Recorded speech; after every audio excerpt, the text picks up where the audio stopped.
Informasi lainnya, Saudara, Dinas Kesehatan Jakarta memprediksi kasus demam berdarah denggi atau DBD di Jakarta masih akan terjadi sampai bulan Maret. Tapi kasus DBD di Indonesia sudah mencapai lebih dari 35.000 kasus.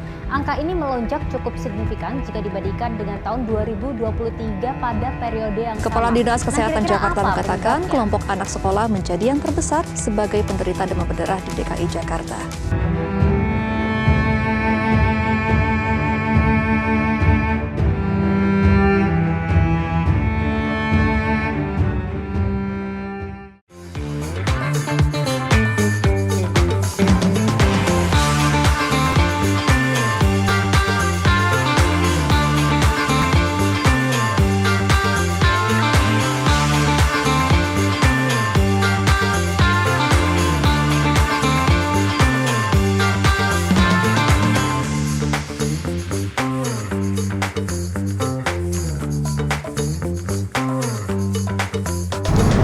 Sobat saya Citra Arafik, bertemu lagi di podcast Kesehatan Citra Arafik bersama saya Nela dan Dr. Kemal pada hari ini. Kemudian tema hari ini adalah demam berdarah. Baik dok, untuk mempersingkat waktu kita mulai saja ya dok ya. Baik, Izin dokter, demam berdarah itu apa sih dok? Jadi demam berdarah atau biasa disebut dengan DHF ya untuk istilah medisnya ya. Itu singkatan dari dengue hemorrhage fever yang artinya sama saja dengan demam berdarah ya kayak. Jadi demam berdarah ini disebabkan oleh yang namanya adalah virus dengue seperti nama depannya ya, dengue. Jadi dengue ini virusnya dibawa oleh nyamuk yang namanya Aedes aegypti, mungkin kalau kita sudah banyak tahu ya. Siap dok. Nah itu biasanya nyamuk ini radius terbangnya itu sekitar 200 meter atau 20 rumah. Jadi banyak misalnya tetangga kita, saudara kita ya, yang mungkin rumahnya berdekatan dengan kita, kita terkena demam berdarah, mungkin tetangga atau saudara kita juga terkena. Nah, karena memang jarak terbangnya nyamuknya itu cukup jauh ya, antara 200 meter ya atau sekitar 20 rumah. Siap, seperti dok. itu ya. Baik dok, berarti penyakit ini tuh dibawa oleh nyamuk ya dok ya. Betul, berarti ya dok ya. Baik, kenapa ya dok penyakit demam berdarah ini menjadi concern di dunia kesehatan? Iya, karena memang di Indonesia ini ya angka kejadiannya atau prevalensinya memang masih cukup tinggi ya. Mungkin karena juga dipengaruhi oleh hygiene dari masyarakat Indonesia yang masih kurang, kemudian tingkat kepadatan penduduk juga cukup padat ya di Indonesia ya. Jadi mungkin itu salah satu faktor utama yang mengakibatkan demam berdarah itu cukup cepat dan masih menggentayangi penyakit yang menggentayangi di Indonesia seperti itu. Baik dok, untuk tanda dan gejala demam berdarah itu apa ya dok, serta apa saja yang harus diwaspadai dari gejala yang dialami oleh pasien? Oke, jadi untuk fase-fase awal ya demam berdarah itu ya hampir mirip-mirip dengan demam pada umumnya ya. Jadi demam tinggi, kemudian demamnya itu cenderung di malam hari ya, jadi naik turun di malam hari, kemudian biasanya juga disertai badan lemas, ngilu-ngilu gitu ya, yang bisa juga dengan mual muntah. Jadi kalau sudah seperti itu, memang dari si pasiennya sendiri ya, si penderitanya sendiri harus waspada, terutama dalam hal intake cairannya. Jadi harus sering-sering minum seperti itu ya, harus sering-sering merehidrasi tubuh agar tidak terjadi dehidrasi. Karena kan demam itu tidak hanya demam berdarah itu bahayanya kan dehidrasi jika demam terlalu tinggi. Dan itu harus diwaspadai. Baik gitu. dokter. Kemudian dok, sering kali ya dok ya, ada demam berdarah, ada demam tifoid nih dok. Kan mirip-mirip ya dok ya. Gitu, untuk perbedaannya sendiri baik dari tanda gejala ataupun dari hasil laboratoriumnya, apakah ada dok antara perbedaan keduanya itu dok?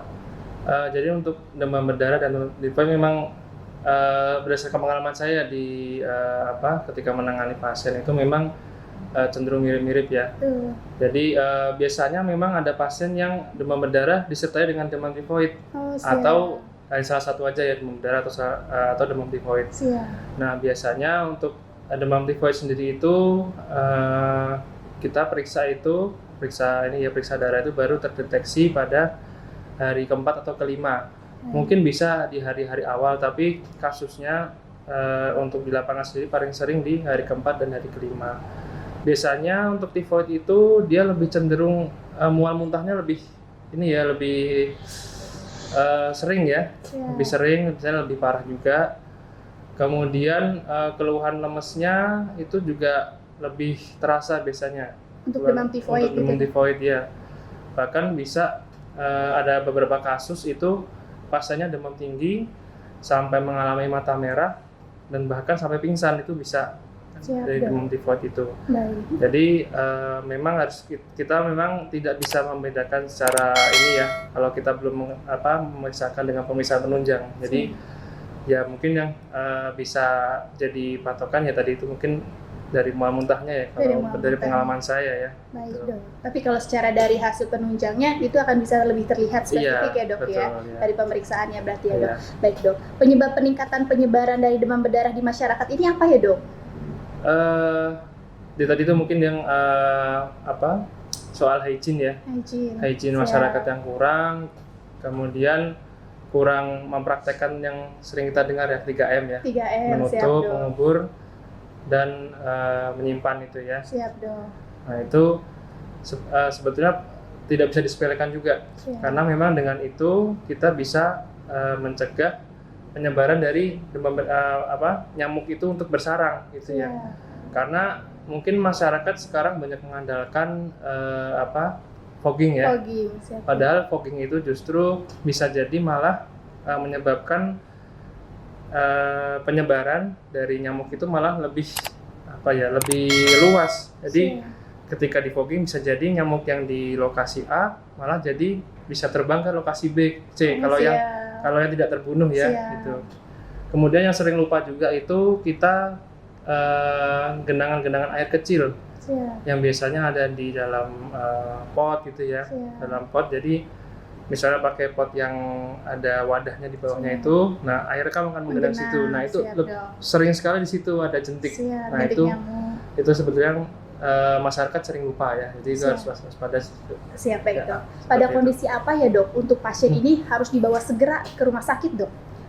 Kondisi-kondisi yang pertama ketika berobat sendiri di rumah ya.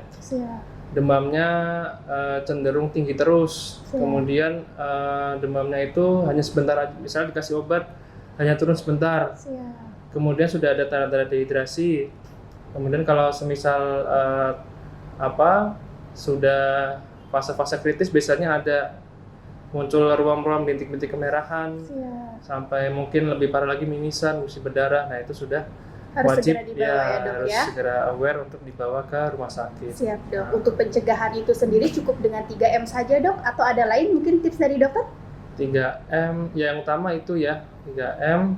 Kemudian tadi itu untuk hal-hal yang kurang kita perhatikan seperti tadi ada genangan-genangan air sekecil apapun ya, entah itu genangan di dalam pot rumah misalnya ya, pot rumah, atau genangan-genangan becek-becek sedikit di sekitaran rumah. Itu yang harus diwaspadai kalau kondisinya terus-terusan mengenang. Nah, itu harus diwaspadai. Kemudian juga bisa juga dari sepatu kita. Misalnya sepatu paling sering sepatu boot ya. Sepatu boot habis digunakan untuk aktivitas bekerja gitu ya, misalnya petani habis ke ladang atau ke sawah itu ya. Nah itu biasanya sering juga ada genangan di situ.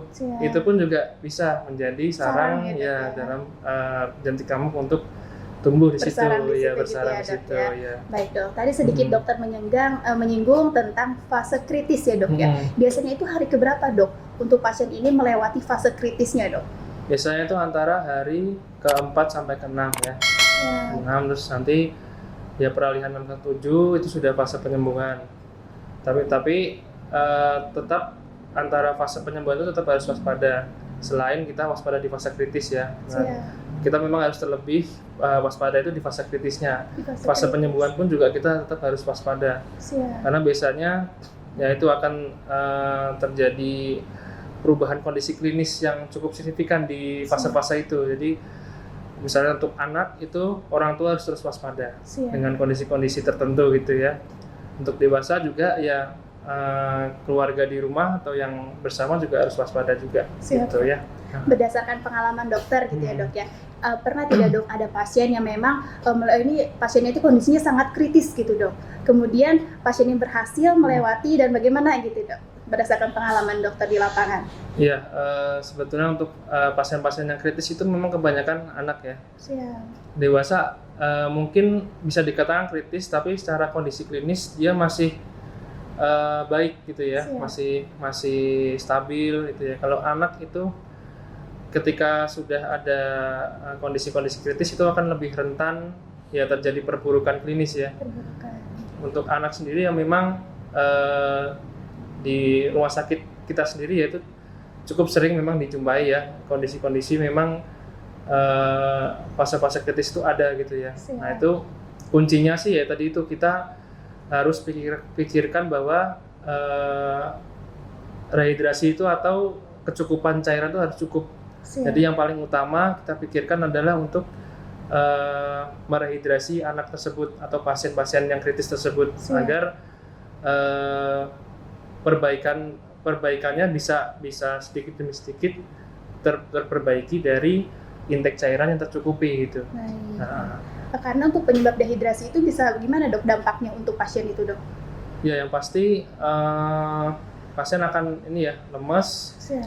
Kemudian akan bisa juga terjadi gangguan elektrolit, trombosit bisa turun, HB juga bisa turun. Kan karena kan cairan kan penopang utama dalam tubuh kita ya. 70% ya tubuh kita kan terdiri cairan. Siap. Nah, kalau cairan itu kurang sedikit aja itu dehidrasi ringan. Siap.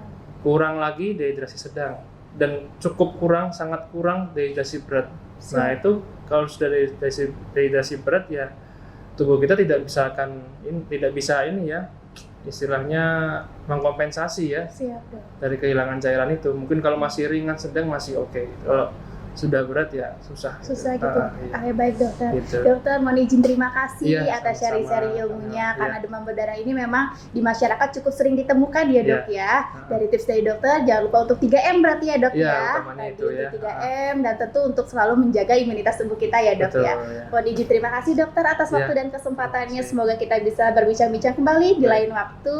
Iya. Saya Apoteker Nela bersama Dr. Kemal untuk tema hari ini. Terima kasih. Jangan lupa like, subscribe, and comment. Sampai jumpa di podcast Kesehatan Citra Arafik selanjutnya. Dah.